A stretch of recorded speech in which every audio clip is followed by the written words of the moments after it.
Hello' ছাত্ৰ-ছাত্ৰীসকল, আজি এটা নতুন ভিডিঅ' লৈ তোমালোকৰ ওচৰত আহিছোঁ। আকৌ ভাৰত আৰু উত্তৰ পূৰ্বাঞ্চলৰ সাংস্কৃতিক ঐতিহ্য। এইটো তোমালোকৰ ছ'চিয়েল ছায়েন্স ইতিহাসৰ পৰা পঞ্চম অধ্যায়। ইয়াৰ ভিতৰত তোমালোকে প্ৰথমে চাই যোৱা। ইয়াৰ ভিতৰত টোটেল মাৰ্ক আছে তোমালোকৰ 7 আৰু তাৰ ভিতৰত 3 মাৰ্কৰ এখন কুৱেশ্যন আৰু 4 মাৰ্কৰ MCQ। তোমালোকক প্ৰথমে মই MCQবিলাক দেখুৱাই দি আছোঁ। তোমালোকে প্ৰথমে উলিয়াই লোৱা 82 পেজ নং। এই কুৱেশ্যনটো তোমালোকে মই ৰঙা পেনেৰে দাগ দি দিছোঁ, তোমালোকে ভালদৰে চাই যোৱা। ভাৰতীয় সংবিধানত চৰকাৰী ভাষা হিচাপে 22টা ভাষা স্বীকৃতি প্ৰদান কৰা হৈছে। এইটো তোমালোকৰ MCQত আহিব পাৰে।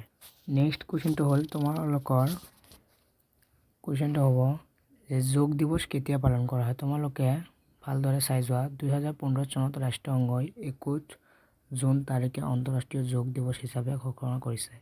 তোমালোকক যদি এই কুৱেশ্যনটো আহে যোগ দিৱস কেতিয়া পালন কৰা, তোমালোকে শুদ্ধ উত্তৰটো দিবা 21 জুন তাৰিখে। নেক্সট তোমালোকৰ MCQটো হ'ব মিজো শব্দৰ অৰ্থ কি? মিজো শব্দৰ অৰ্থ হ'ল পাহাৰৰ বাসিন্দা। নেক্সট অসমৰ প্ৰাচীন নাম কি আছিল? অসমৰ প্ৰাচীন নাম প্ৰাগজ্যোতিষপুৰ আৰু কামৰূপ আছিল।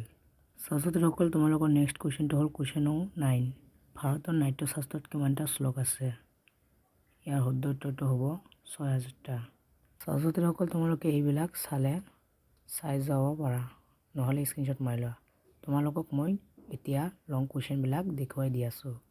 আহক বলো ভিডিঅ'টো আৰম্ভ কৰোঁ। ছাত্ৰ-ছাত্ৰীসকল, তোমালোকে কুৱেশ্যন নং 4, 6, 7, 9 আৰু 10